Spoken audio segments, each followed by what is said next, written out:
Það nokkru dagar í þennan stóra leik. Hvernig tilfinningin? Ógeðslega góð.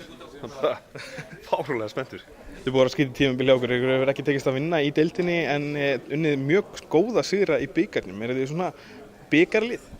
Við bara tókum ákvörðun fyrir tímabilið að bara fokk deildin og áfram bikar. Það er mjög einfalt. Hvernig sérðu þið möguleika hérna á móti Snæfell? Nei, Skallagrími. Bara þokkalega.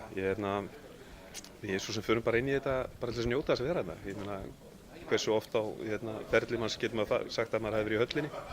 Tala ekki að vera 0-15 áður en maður kemst í höllina.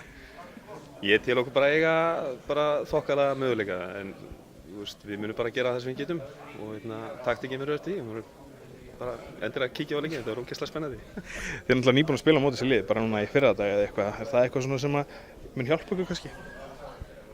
Já, kannski hjálpar okkur því að við erum drullu fúlar að hafa tapað með 16 stigum.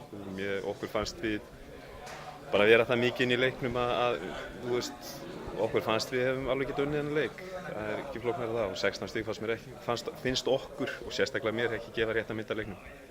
Hvað mynd þú segja við þína leikmenn að fara inn í þetta stærsti leikur tímabilsins klárlega og það hefur gengið kannski pínu illa? Hvað heldur að vera þín sínustu orð þannig að liðferðin inn á völlinn?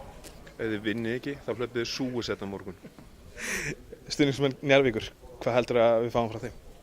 Fáum geggjaða stemningu. Grænu ljónin mæta og þetta er hægt að biðja meira. Þetta er bara geggjað. Þetta voru frábært fjósamenn mæta og grænu ljónin.